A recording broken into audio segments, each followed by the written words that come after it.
All right, everybody. So we're down here at my shop, and basically what I'm doing is I already kind of got the car ready a little bit for getting the motor and training out. I still have a couple more things to do. I know to give you a small catch up on where we're at with this thing. My boss at the trucking company that I work for likes the 85 Z28 LS swap that I did for my girlfriend. So he wanted one, and basically that's where we're at. We got a red one. He's gonna go get a new paint job and stuff done on it, and I'll show you under the hood. I already showed you in another video that the underneath on this one is way cleaner, way better than the black one that I had previously showed on the channel. So I hate that. I lose my train of thought. It's hard to stay on track. I think I have Early's Alzheimer's sometimes. I got all the stuff off the front of the motor. Let's show you what's going on here. You can see I got the alternator off, got the smog pump off, the power steering pump. You know, everything is off the front of it just so that I can get to that engine mount bolt right there. And is it going to pop up on camera and get to that engine mount bolt there? So all I have left right now, I got all the coolant lines are undone. A lot of stuff is undone from up here. Basically all I have now is cross member for the transmission, the rear end tie-in, that bar from the rear end to the tail of the transmission, cross member, and transmission lines, and the shifter linkage. I should have this out in just a couple hours. I'm like taking all the stuff off the front of the motor, getting to those two pins, those two bolts there, and undoing some electrical lines and your, you know, couple hoses and stuff like that, radiators out, all that. Other than that, I mean, it's that easy to just pull a motor and transmission out. I mean, this is especially on a third gen Camaro. I'd say it's a lot easier than doing it on a work van. So, you know, whatever, something like that. So here it is. 86 IROC Z28. 305. That's a 700 R4, but what we are putting in is a, I believe it's a 2002 Chevy, Express 150 or something like that. It had a 6.0 liter in it and a 4L80E transmission. And that's what I'm gonna dump down into this thing, 6.0 liter, and go from there. So he's buying the motor and tranny off of me.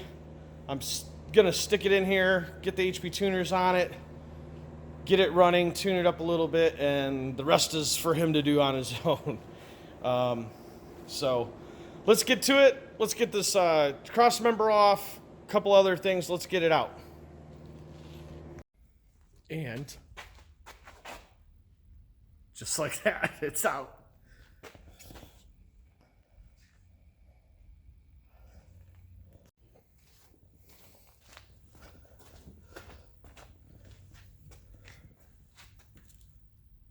Pulled it out with a tow motor. That's it, nothing special. If you want it, send me a message. The motor's no good, like at all. The bottom end is blown, but the transmission is still good, 700 R4. But it is out.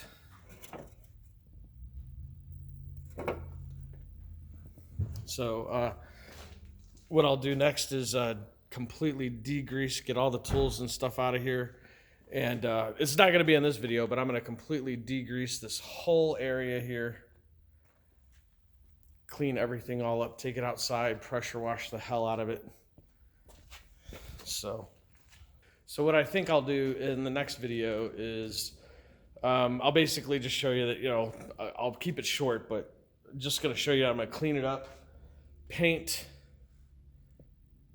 the K member right there, get it cleaned up, wire wheel it off a little bit, you know, throw some paint on it or whatever. But I want to freshen up this whole bay here, and basically I'll go over some wiring with you guys. I know I've done that before in the other LS swap Camaro that I did, but you might not have seen it. And if you're just now new to the channel, you know, hey, you want to see it again? Yay! So I'll show you what goes all on in this area here. I'll show you everything that happens right here and to the computer of the car, the LS computer, and how I will spider web everything out from basically run down low and come from behind out to the front of the motor. That way there's nothing here in the front. You barely see anything at all, and it'll all be cleaned up. So that'll be it for this week's video. Sorry I'm dirty, but I'm always touching. And that's it for this week's video. Have fun, be kind, be good to one another. Surprise a stranger with a hug. And we'll see you in the next one. Have a good one. Later.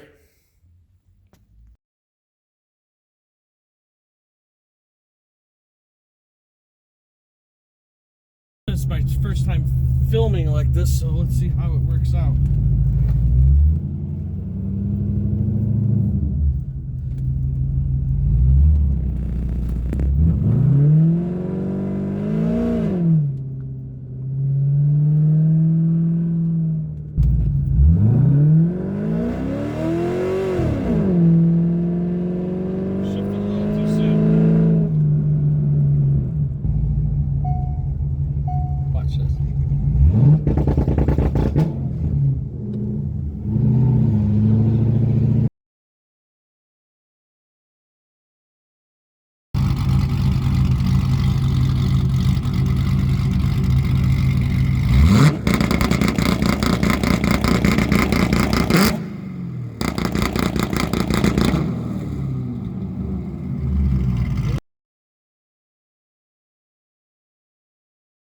Hey guys and gals, welcome back to the channel. And today's video, took the vet out, you know, for night, and everything seemed okay until this morning. And guess what?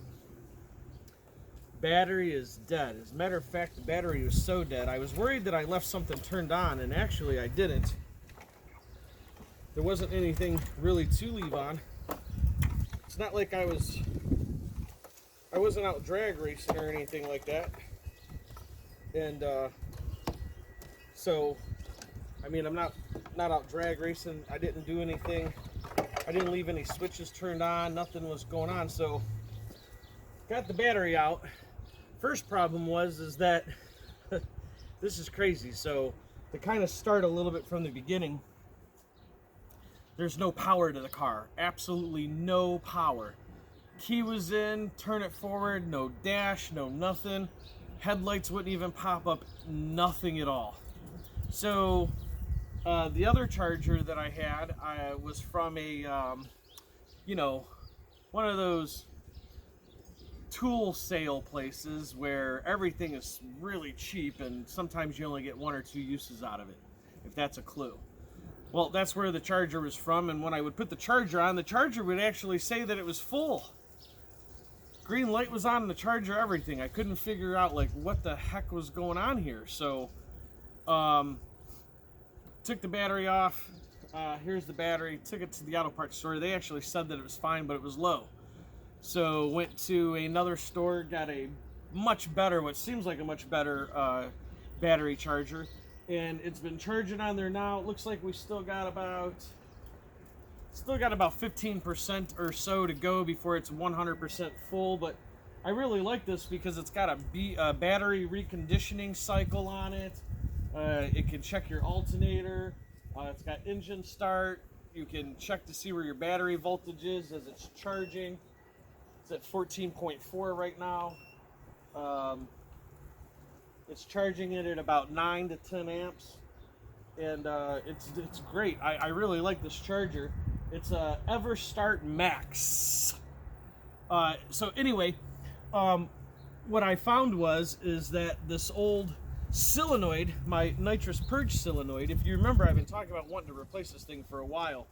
And believe it or not, since last summer, about mid last summer, I still haven't done it. And it's time to get to it because these two wires here, the supplied 12 volt to it and the returned ground, or neutral I should say, was melted.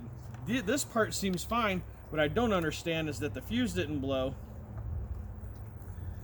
but the wires were melted and right out of the solenoid.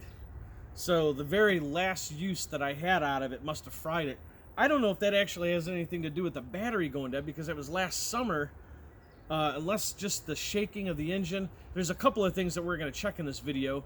What I'm going to let you know to check it, though, is that you're going to want to make sure, and on these, even with the long tube headers I have, there is room. You want to just drop your starter down, check all your little connections on the solenoid, make sure everything's tight. You know, it's the beginning of the year, why not? Just run through it, make sure all your connections are tight. You got some electrical grease on there, throw some anti-corrosion spray on it, slap it back up. Man, that's something that would only take you like 5 minutes. I might even make a video of it, but I just explained it to you. It's easy to do. Let's get to what we're doing, though, in this video, and just replacing the solenoid. I started this video now because the battery is almost done charging. By the time I finish replacing this, we should be good to go. I have my wires set. I cut all the bad out. We're going to splice them back a little bit.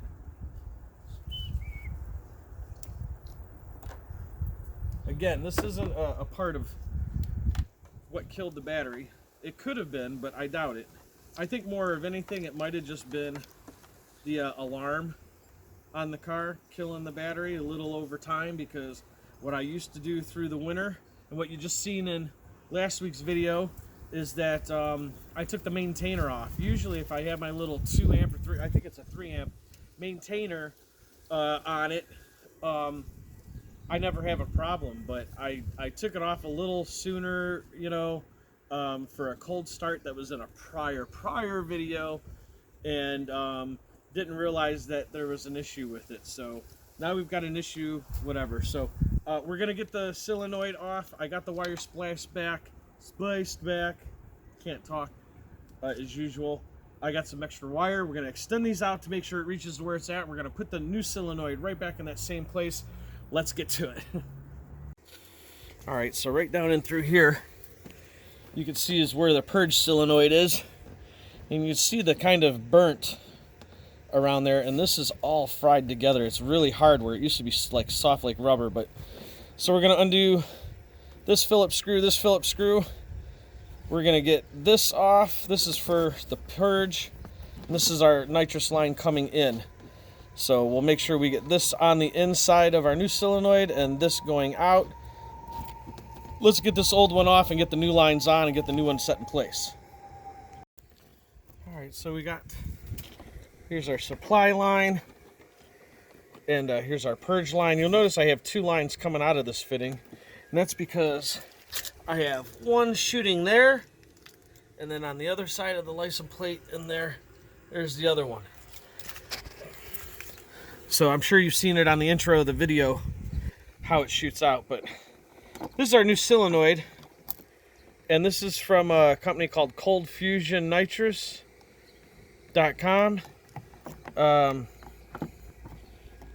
Very inexpensive, not that expensive at all, and I like them. As a matter of fact, you'll see that's our supply nitrous line there, or the main nitrous there, that actually goes into our throttle plate right there. And then we have our fuel line, fuel solenoid there, same company. So, by the way, make sure you're putting on your nitrous solenoids, make sure you're using these little diodes. Make sure you're using these. I'll put in here right here on the bottom of the screen. I'm being silly. I'll put the part number in for those. You should always have those on your nitrous. You don't need it on the supply, I mean the purge, but you do need it on your nitrous and fuel line solenoids. You could put one on here too for your purge.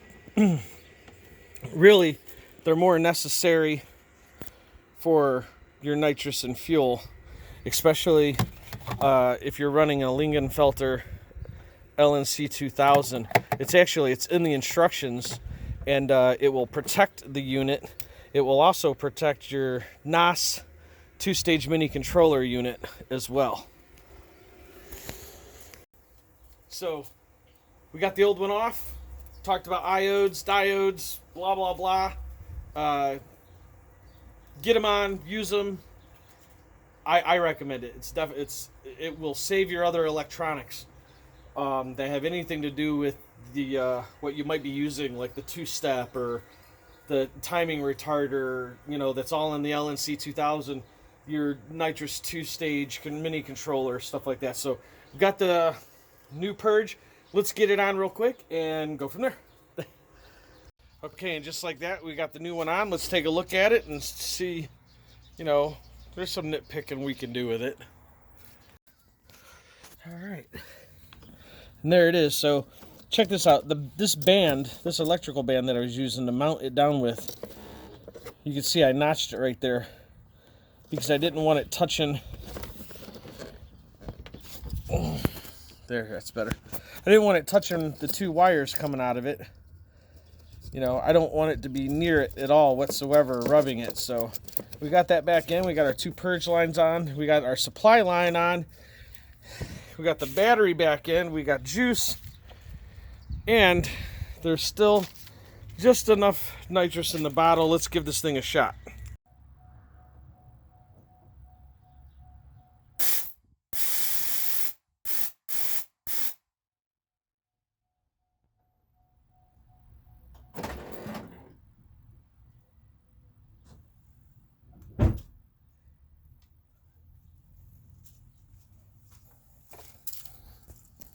There we go. That was awesome. So we got the purge working again. It's a great feeling. I love every time when I fix something. It's sweet. So we got a couple other things to look at. Like I said, we're gonna drop the starter soon. It won't be in this video. Not something you guys will see, but I really don't see it to be that exciting of a video. But we're gonna drop the starter. We're gonna make sure that the solenoid wires are tight. The battery wires are tight on the starter. We'll mount it back up. It's only 2 bolts. And then I'm going to systematically delete each thing, one thing a day, and see what stops killing the battery. Something has got to draw on it. So let's, figure out what the draw is, what's killing it, what's going on. I have a really bad feeling. Not a bad feeling. I know that what's going to end up happening is I'm going to have to take my whole center console away, apart where the radio is, and going to have to check out all those new switches and buttons that I put in and made sure that nothing there is draining, the battery and what's going on. I got a bottle warmer back there. I should make sure the fuse isn't blown on that. Make sure nothing, happened where it's making a connection, it's grounding, it's doing something, anything to where it's staying on, or something somewhere staying on. Something is happening. Something's drawing the power. So hope you liked this video. If you did, go down below. I don't ask of this much, but I'm going to start. I'm getting really excited and pumped about the subscribers and the views that's going up. For some of you, you might be laughing, haha, only a couple hundred or where I'm at right now. But man, I never thought I was going to get over 100. And I really appreciate all of you guys, gals, boys, girls, everybody, everywhere that's watching and checking out my videos. I really, really, really appreciate it. So if you enjoyed this video, go down below, subscribe, maybe turn on the notification bell if you wish to, but at least give it a thumbs up and make a comment. Let me know what you liked, what you didn't like, and we'll go from there. Thanks for watching. We'll see you in the next video, and, I got a hashtag challenge out there for you. Go hug a stranger. Later.